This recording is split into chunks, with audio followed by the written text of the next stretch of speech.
কবিতা এবং শ্রুতি উৎসবের এটা তৃতীয় বছর।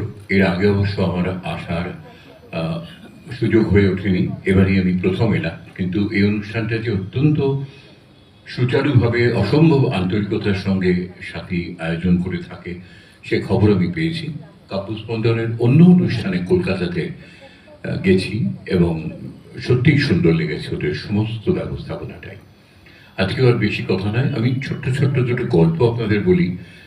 আবৃত্তি আছে, আরও অনেক কিছু আছে, তবে আমি জানি না আর কেউ গল্প পড়ছেন কিনা। নাটক তো নিশ্চয়ই থাকবে। এই প্রথম গল্পটার উৎস আশাপূর্ণা দেবীর একটি লেখা। উনি মারা যাবার পরে এটা নবকল্লোলে প্রকাশিত হয়েছিল অপ্রকাশিত গল্প হিসেবে। ঠিক গল্প বলবো না, কয়েকটা শব্দ উনি পরপর লিখেছিলেন মাঝখানে মাঝখানে ডট দিয়ে ডট দিয়ে। কিন্তু আমার পড়ে মনে হয়েছিল যে একটা মেগাটন বোমা এর মধ্যে ঢুকিয়ে রয়েছে। তো পড়া মাত্র আমার মনে হচ্ছিল এটাকে একটা সার্থক রূপ দেওয়া দরকার, একটা পরিবেশনযোগ্য করে তোলা দরকার। সেটাকে নিয়ে একটা গল্প সাজিয়েছিলাম। এখানে অনেকেই আছেন যারা জ্যোতিষে প্রবল বিশ্বাস করেন, অনেকে আছেন যারা একেবারে বিশ্বাস করেন না, অনেকে বিপদে আপদে পড়লে জ্যোতিষীর কাছে যান, কাজ উদ্ধার হয়ে গেলে ভুলে যান, নানা রকম লোক। এই গল্পটা শোনার পরে জ্যোতিষে আপনাদের আস্থা বাড়বে না কমবে আমি জানি না, কিন্তু একটা বিয়েকে নিয়ে এই গল্পটি। নাম শুভ দৃষ্টি। নিজের ভারী সারি থাবার মধ্যে থেকে জীবন রতনের শেকড় বার করা হাতটা নামিয়ে রেখে জ্যোতিষার্ণব সশোদর চক্ষুর্তি বললেন, বয়স কত? জীবন রতন বললেন, এই তো 55। ও, তাহলে এখন 30টি বছর আপনি পৃথিবী চষে বেড়ান মশাই, দাপিয়ে বেড়ান। ও যত রকম পীড়াই আপনাকে নিপীড়িত করুক, জমে আপনাকে ছুঁতে পারবে না। 80-র এদিকে তো নয়। দেখি দেখি দেখি হাতটা করো। 85 আপনার পরমায়ু। সর্বনাশ! বলেন কি চক্করতে বসাই, আপনি যে আমার এবারে বসিয়ে দিলেন আরো 30 বছর। এই দেখুন, আপনি যে উল্টো কথা বলছেন মশাই। সবাই তো এই পৃথিবীতে যতদিন পারে মাটি আঁকড়ে পড়ে থাকতেই চায়। আমি চাই না, আমি চাই না চক্করতে বসাই। আপনি জানেন না আমার জীবন কি দুর্বিষহ। একেই হাজার ব্যাধির শরীর, অথচ ছেলেরা বলে বাবার বাতি, আর বৌমারা তো আরেকটা নিয়ে ওপরে মুখের ওপরে বলে এত অত্যাচার করলে আর রোগ হবে না। যে পেটে ক্যাঁচ করা অব্দি সয় না, সেই পেটে ক্যাঁকড়া খাওয়া, চিংড়ি মাছ খাওয়া। এত লোভ, ভুগলে তো শুধু একা আপনি ভোগেন না, বাড়ি শুদ্ধ লোককে ভুগিয়ে পারেন। লজ্জা করেন আপনার? আপনি বলুন চোখ করতে ওটাই এই অপমানের জীবন নিয়ে বেঁচে থাকতে ইচ্ছে হয়? ইস, আর যদি আপনার স্ত্রী পাশে থাকতেন তাহলে এই লাঞ্ছনা, এই গঞ্জনা আপনাকে সহ্য করতে হতো না মশাই। আচ্ছা, আমি বলি কি, আপনি আরেকটি বিবাহ করুন জীবনরতন বাবু। দেখুন, শেষ বয়সে স্ত্রীর মতো জিনিস আর নেই।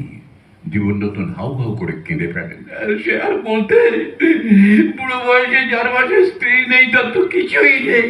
কিন্তু চক্করদেব রায়, আমার এই বয়সে, কি বয়সের কথা বলছেন মশাই? ও দেশে 80 বছর পার করে লোকে ড্যাং ড্যাং করে নাচতে নাচতে বিয়ে করতে ছোটে, আর আপনি তো মোটে। মানছি ছোটে, ও দেশে এসে ও দেশের ব্যাপার স্যাপার আলাদা। এই পোড়া দেশে আমার হাতে কে মেয়ে দেবে? আমি দেবো। হ্যাঁ হ্যাঁ, আমার হাতে আছে মেয়ে। আপনার মেয়ে? সে কি আমার বয়সের যোগ্যই হবে? না না, আমার মেয়ে নয়, আমার স্ত্রী। হ্যাঁ, আপনার স্ত্রী? হ্যাঁ। আপনি আমি মোটামুটি মনে হয় একই বয়সী, তা বয়সের দিক থেকে খুব একটা অযোগ্য হবে না মনে হয়, কি বলবেন? কিন্তু মানে আপনি আপনার স্ত্রীকে, প্রাক্তন স্ত্রীকে, আমি তাকে ডিভোর্স করে দিয়েছি। ডিভোর্স করা সেই মহিলাকে আপনি আমার ঘাড়ে গজাতে চাইছেন? আহা, চড়ছেন কেন জীবনবাবু? কেন ডিভোর্স করেছি সেই কারণটা শুনুন আগে। কারণ আর কি? নিশ্চয়ই এত অশান্তি করেছেন যে এই বয়সেও আপনি সেই ঝাড় সহ্য করতে না পেরেন না। না জীবনরতন বাবু, আমি ডিভোর্স করেছি একটি মাত্র কারণে, আমার আয়ু আর মাত্র 6 মাস। হ্যাঁ হ্যাঁ ভাই, নির্মম হলেও কথাটা সত্যি। কিন্তু ওকে আমি এতটাই ভালোবাসি যে ওর বৈধব্য যন্ত্রণা সহ্য করতে হবে ভেবে আমার আমার যে ভাই মরেও শান্তি হবে না। তাই বেঁচে থাকতে থাকতে ওর একটা হিল্লে আমি করে দিয়ে যেতে চাই জীবনরতন বাবু। আপনার হাতে পড়লে ওর অন্তত এই অপরিণত বয়সে বিধবা হবার ভয়টা থাকবে না। কিন্তু উনি উনি কি এই বিয়েতে রাজি হবেন? রাজি কি আর সহজে হন ভায়া? ভায়াই বলি, একটা মধুর সম্পর্ক যখন হতেই চলেছে, অনেক কষ্টে অনেক অনেক বলে কয়ে তবে রাজি করিয়েছি জানেন। রাজি হয়েছিল শুধু আমারই মুখ চেয়ে, যাতে ওর একটা গতি হয়েছে জেনে আমি অন্তত মরেও শান্তি পাই। আমি সত্যি বলতে কি একটি মনোমতো পাত্রের সন্ধানেই ছিলাম। ঈশ্বর আজ আপনাকে আমার সমীপে পাঠিয়েছেন। কিন্তু যখন ওরাই আমার এই ব্যাধি জর্জর দেহ নিয়ে ভাবে না, মোটে ভাবনা করবে না। সে মেয়ে নিজের স্ত্রী বলে বলছি না, সেবায় যাকে বলে একেবারে ফ্লোরেন্স নাইটেঙ্গেল, রন্ধনে দ্রৌপদী, সহিষ্ণুতায় সীতা, আরো আরো অজস্র বিদুষী রমণীর এক উজ্জ্বল সমন্বয়। কি বলবো আপনাকে, এই নিধি ইহলোকে ফেলে আমায় অকালে চলে যেতে হবে জীবনবাবু, অকালে, একলা। ভবিতব্য। তাহলে চক্রবর্তী মশাই, আপনি বলছেন? বলছি বই কি, আর এও বলছি মশাই, শুভস্য শীঘ্রম অশুভস্য কাল হরণম। জীবনবাবু আহ্লাদে কাঁপতে কাঁপতে জ্যোতিষার্ণবের চেম্বার থেকে বেরিয়ে মোড়ের মাথায় একবার দাঁড়ালেন। উত্তেজনায় আনন্দে তার তখন তুরীয় অবস্থা। এদিক ওদিক সন্তর্পণে তাকিয়ে ছেলেরা বা ছেলের বউরা ঠিক এই সময় কেউই তাকে এখানে দেখছে না এ ব্যাপারে আশ্বস্ত হয়ে রাস্তা পেরিয়ে সবেগে ঢুকে পড়লেন উল্টো পাড়ের মোগলাই পরোটার দোকানে। এদের পরোটা আর মাটন চাপ এক কথায় লাজবাব। আর জ্যোতিষার্ণব বাড়ি ফিরে গৃহিণীকে ডেকে বললেন, হয়ে গেল বুঝলে, সব ব্যবস্থা বাঁকা করে ফেললুম গো। ভদ্রলোক ওই জীবন রতন বাবুর পরমায়ু দেখলাম বড় জোর মাসখানে। এবার আমার সঙ্গে পট করে ছাড়ান কাটানটা করে ওই চিমড়ে বুড়োর সঙ্গে মালা বদলটা করে ফেলা তো দেখে ব্যাস, তোমার ওই আসন্ন মহাবৈধব্য যোগটা ওর উপর দিয়েই কেটে যাক। তারপর ধুমধাম করে একখানা বিধবা বিবাহ করে ফেলবো। বিদ্যাসাগর মশাই স্বর্গ থেকে আশীর্বাদ করবেন গো, পুষ্প বৃষ্টি করবেন। তোমার সঙ্গে আমার আবার নতুন করে হবে শুভ দৃষ্টি।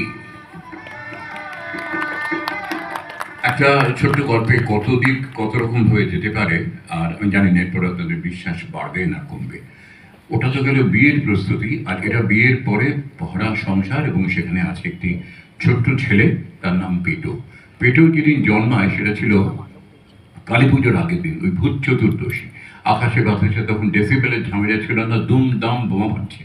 এরই মধ্যে ছেলে এসে বাবাকে বললো, বাবা তোমার নাতি হয়েছে গো। ঠাকুরদা একেবারে আহ্লাদে আটখানা হয়ে বললেন যে তোমরা এর নাম আজকের দিনটাকে ভেবে দীপায়ন না দীপ্যমান কি দেবে আমি জানি না, ও ডাক নাম কিন্তু হবে পেটো। ঠিক হলো তাই। কিন্তু এই পেটো যে কদিন পরে বাড়ির মধ্যেই ফাটতে আরম্ভ করবে এটা বলে কেউ সেদিন ভাবেনি।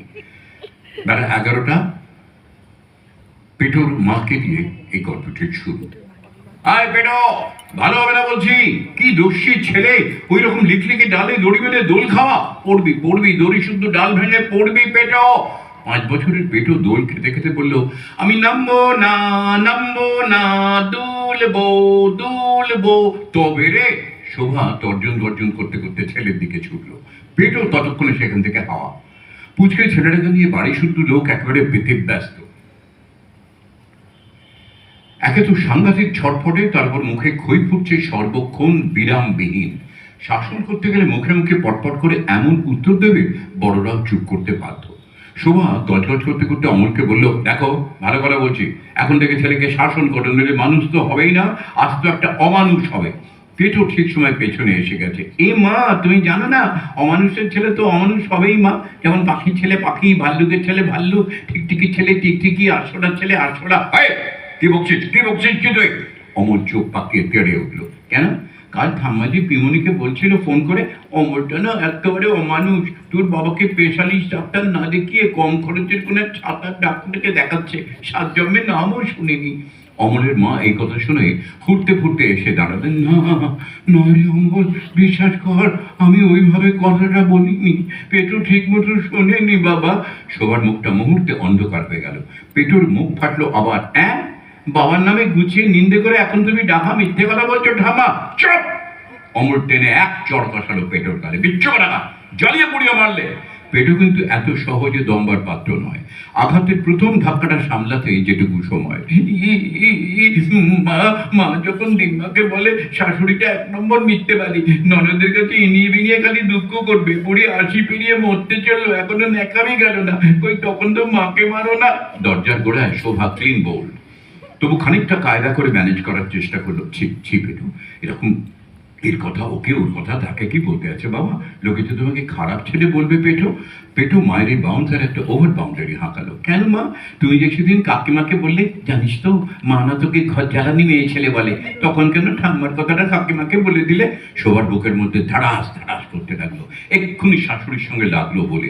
অবশ্য শোভাও একটা মোক্ষম অস্ত্র পেয়েছে, শাশুড়িও তার মানে মেয়ের কাছে ছুতোয় না তাই ইনিয়ে বিনিয়ে ছেলে বউয়ের নিন্দে করেই চলে। আবহাওয়া আঁচ করে অমল বুঝলো পরিস্থিতি খুব খারাপ। পেটোকে ডেকে বললো, পেটো পেটো লক্ষ্মী ছেলে, রেখে এসো তো। শোনো, আজ থেকে একটু চুপচাপ থাকার চেষ্টা করো তো বাবা, নইলে সবাই তো তোমার নিন্দে করবে। পেটো আমি তো চুপচাপই থাকি বাবা, আমি কি দাদু আর ঠাম্মাকে কোনো দিন বলেছি তুমি রোজ রাত্রিরে খুট করে দরজাটা বন্ধ করে কাঁচের গ্লাসে টুংটাং করে বরফ ঢেলে কি সুন্দর রঙিন রঙিন শরবত খাও, দারুণ দেখতে লাগে কিন্তু বাবা। পেটো অমলা সহ্য করতে পারলো না, একদম ফেটে পড়লো, এমন মারবো ধরে পঞ্চায়েত ছেলেগুলোকে লিমিটলেস বদমাইশ পেয়ারা বাদ্দা বিচ্ছু স্টপ ইট। এটা সত্যি কাঁদো কাঁদো হয়ে গেল। বাবা বাবা তুমি আমাকে স্টুপিড বললে বাবা।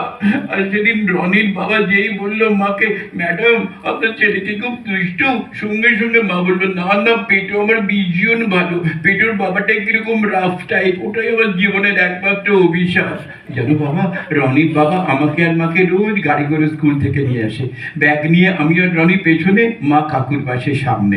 অবশ্য বাড়ি অব্দি আসে না, ওই মোড়ের মাথায় নামিয়ে দিয়ে আমার মাথায় হাত বুলিয়ে মার গালটা টিপে কি সুন্দর টা টা করে চলে যায়। আর তুমি বললে কি আমি বদমাইশ, আমি বিচ্ছু, আমি স্টুপিড।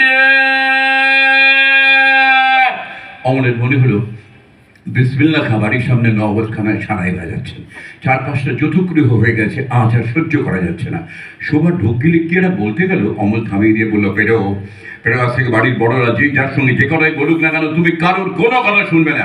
শোনো, যার ফোন আসবে তাকে ডেকে দিয়ে সোজা অন্য জায়গায় চলে যাবে, বুঝতে পেরেছ? তোমার অবস্থান হবে ফোন থেকে দূরে, অনেক দূরে। পেটে বাধ্য ছেলের মতো মাথা নিচু করে কান নাড়লো। বুঝেছি বাবা, কিন্তু আমি তো সবসময় ফোনের সব কথা শুনতে পাই না গো। তুমি যদি ইংরেজিগুলো আন্টিটার ফোন এলে কর্ডলেসটা নিয়ে বাথরুমে ঢুকে যাও, আমি কি তখন কোনো কথা শুনতে পাই বলো? বাথরুমের দরজায় কানটা চেপে হয়েও শুনতে পাই না, কি ফিস ফিস করে কথা বলতে পারো বাবা। শোভা চিৎকার করে উঠলে, বাপরে বাপ, তুই থামবি? তোর মুখটা যদি কি দিয়ে চেপে ধরি, ভগবান তোর 5 বছরের মগজে এত বুদ্ধি কে দিল রে? কেন মা, তোমার তো অনেক বুদ্ধি, বাবা জানে। বাবা কে জানে? বাবা যে সেদিন আন্টির ফোনটা রেখে দেবার আগে বললো, এখানে আর দয়া করে ফোন করো না, আমার মিসেস হেবি চালাক, ধরে ফেললেই কীর্তির। অমলের ঘরে অসহায়ের মতো বললো, ওরে পেটু তুই যা বাবা, দয়া করে বাড়ির বাইরে যা। ও তোর এই বকবকনির ঠেলায় সবাই সব জেনে গেলে তো কেলেঙ্কারির অ্যাক্সেস। পেটু একটা কথা বলে দিচ্ছি আমি, this is my last warning, খবরদার বাড়ির ভেতরে যা হলো হলো, পেটো বাড়ির বাইরে যেন একটা কথা কেউ ঘুণাক্ষরে জানতে না পারে। বারে খালি আমাকেই বকো, আমি বলবো কেন? তোমরাই তো সব বলালে। ঘোষান্টি মাকে ডাকতে এসেছে তো, আমি তো সেই জন্য মাকে বাইরে নিয়ে যাওয়ার জন্য ভেতরে এলাম। আর আন্টি তো ওই বাইরের ঘরে দাঁড়িয়ে দাঁড়িয়ে এতক্ষণ ধরে আমাদের সব কথা শুনি। ও বাবা, ওই দেখো আন্টি ফটফট করে আমাদের বাড়ি থেকে বেরিয়ে সোজা উল্টো দিকে মিত্র আঙ্কেলের বাড়ি ঢুকে গেল তো। বাবা, আন্টি যা জিনিস, এক্ষুনি ঢোল বাজিয়ে সবাইকে সব কথা বলে বেড়াবে গো। ও ভগবান! অমল একেবারে কাটা লাশের মতো ধপাস করে আছড়ে পড়লো ডিভানের ওপরে। পেটু বুঝলো পরিস্থিতি খুব ঘোরালো হয়ে গেছে, খুব খারাপ। বুদ্ধিমান পেটু এও জানতো খুব জটিল পরিস্থিতিতেও একটা ভালো গান, একটা ভালো সুর পরিস্থিতি অনেক হালকা করে দেয়। ঝপ করে পেটুর মনে পড়লো এখন তো রেডিওতে FM এ গানের ভেলার সময়। ছুটে গিয়ে রেডিওটা অন করলো পেটু, চালু হলো FM চ্যানেল, শুরু হলো গান। আর কি আশ্চর্য, সেই সময় গায়কের গানে ফুটে উঠল পেটুর বাড়ির সবাইকার মনের কথা। সেখানে গায়ক তখন গান ধরেছেন, দোষ কারো নয় গো মা, আমি সখাত সলিলে ডুবে মরি শ্যামা, দোষ কারো নয় গো মা।